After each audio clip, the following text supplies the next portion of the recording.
Hey everyone, this is Will Yip, producer here at Studio 4 Recording, and today I'm going to talk about my 2 mix, from what's on it to what we're really trying to do with it. My goal isn't to do the master engineer's job. It's not about doing the surgical aspect of it. The main goal is worrying about the color and the texture to make sure the 2 mix is an accurate representation of our vision of the song, the artist's vision and my vision. So here's the 2 mix without any processing.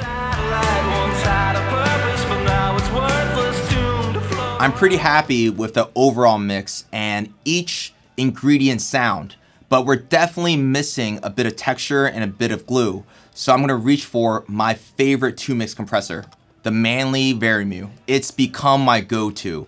It just sounds great. You just run signal through it and it sounds better. It sounds like what music's supposed to sound like. You hear the tubes work, it's warm, but it's still very clear and bright and nuanced. It's not muddy the way you would think a tube compressor would sound. Instead, it's very, very wide. It covers all the bases, so it's become a go-to for every genre of mix that I do. So on this plugin, I have the release set pretty quick and attack pretty slow. The goal isn't to over-compress. That's not what we're trying to do. We're not trying to ruin the work we've done with the mix. The goal is just to kiss it a little bit and to keep the dynamic picture. So the release time and the attack time being pretty conservative is key to keeping the dynamic shape intact. The threshold is set to push the mix to about 2 decibel reduction. Not doing too much, just kissing it. Here's the mix without the Vari-Mu.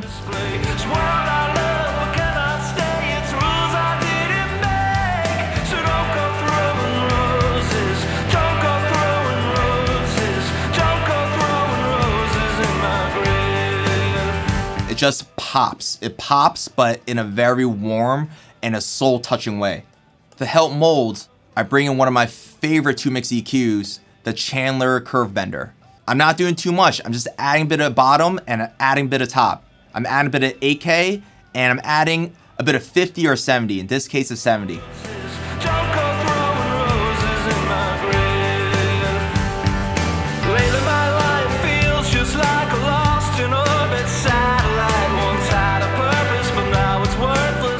And lastly, a little secret that I guess is not too much of a secret is for about 10 or 15 years when mixing at Studio 4, I always ran my mixes through a 1/2-inch machine. Ever since UA came out with the Ampex ATR, I kind of skipped that phase. Not to be lazy, but just because I love the way this plugin sounds. It sounds great, it sounds so true, it just touches the soul like analog tape does. Even the factory default sounds great. So I usually start there and I mold from there. For this mix, I have it set about 7.5 IPS. And from there, I'm just molding the top end. From the shelf EQ to the repro, everything is very nuanced so you can really dial in the high end how you want it. Here's the ATR bypass.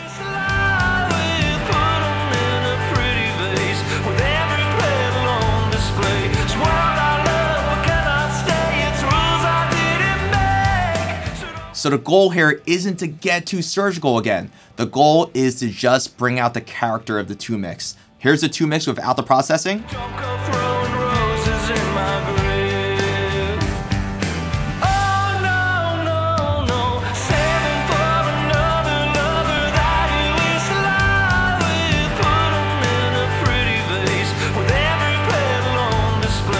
So those were a few secrets from my 2 mix. Hopefully you can take some of those and really texturize your mix.